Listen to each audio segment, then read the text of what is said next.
bagong pasyalan na mala Italy, Venice ang datingan, no? Kung pupunta kayo ng Binondo, Intramuros, isa na to sa pwede nyo pong puntahan kasi walking distance lang po, magkakalapit lang po sila. At sa gusto mag-date sa February 14, pwede nyo po i-date po dito yung mga kasintahan nyo. Pa-like and share na lang kabayan, no? Para mas marami pang makaalam at makabisita dito.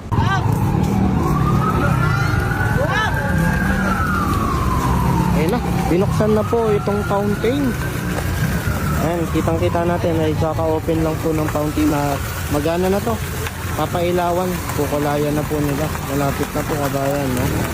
Totoo nga, buhay na, yun, no?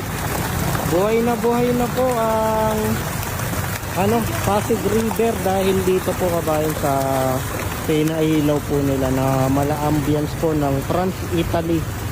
Kabayan, no? Wow, dinadayo na rin, no? Ng mga taong bayan itong fountain. Anong oras na? Alas 6 daw pala to ino-open. Totoo nga kabayan, tuloy-tuloy nilang binuksan po. Ito po ay bagong-bago lang po. At yung kasuotan po ng Pilipino, nandito rin po kabayan, no? Ayan. And ayan, meron na magmamodel. Meron na nagpipicture na dito. Dalawa yung fountain dito. Isa sa kabila, isa sa andito. Ayan, nakita natin, picture po. Iba-iba po yung color, may green, may blue, and mamaya mapapalitan na naman ng kulay, may violet at ano yan, red. And red at blue naman. O, diba? Ang ganda. Ayan, picture naman sila ate. Ikot ko naman kayo kabayan dito sa kabila. Dito po sa kanan natin, kakaano lang po yan, kakalagay lang. So, asahan natin baka bukas po, pwede na siyang upuan.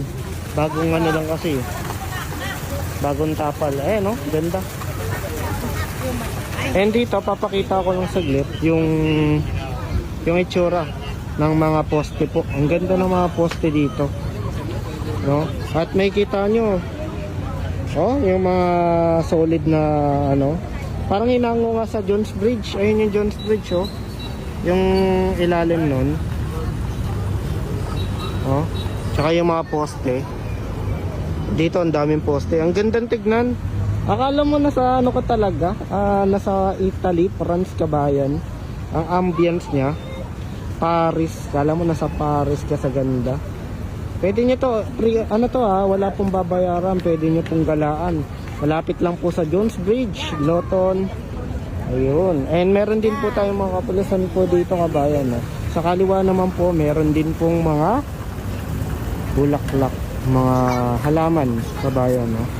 Ikot ko na kayo. Ayun yung MRT, oh. Doon.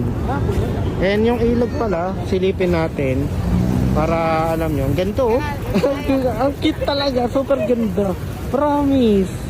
Ayun yung Pasig River kabayan, dahil binigyang buhay muli itong kanan, yung kaliwa is nilinis po. Ang tanging hiling po natin dito, naway ay ma-maintain po itong kagandahan po ng ito, yung bagong gawa nila. Isa lang to sa ginawa nila, 9 to. 9 ang gagawin po sa kahabaan po ng Pasig River. Ang Pasig River hanggang Pasig po yung gabayan, no? Asahan po natin. Ayan, maraming mga nagpipicture na, may mga gumagala, kaya kung ako sa inyo, gumala na rin po kayo dito, no? Ayan, no? Halatang itong mga disenyo na to kabayan, sobrang tibay po. Hindi po tinipid, gawa ni First Lady. Ang cute, kulay orange, ito violet. Ang cute, tapos may mga kailaw pa. Dito naman tayo sa baba. Ayan, no? Ang linis. Ayan, no? Nagtitiktok na. Ang dami ng may bisita, dapat alam nyo na rin to. At pumunta na rin po kayo. Doon lang yung bandang Binondo, oh. Wala pang masyadong ilaw, pero doon lang po. Dito tayo. Ito yung bagong gawa nga, sabi ko nga sa inyo. Wala to dati, ngayon meron na. Ito yung may kahoy naman, no? Ayun yung itsura nya. Yan, ang ganda. Sa ilalim ng bridge, pwede ka nang lumusot hanggang dito. Ayan, may mga nagtitiktok pa. And yung pinapaayos hanggang doon po. Para i-connect po tayo doon sa Intramuros. Pag nakunik na po sa Intramuros, ayun na, Intramuros Binondo, connected na po siya. Ang layunin po para madiretso po natin yung pinakamagandang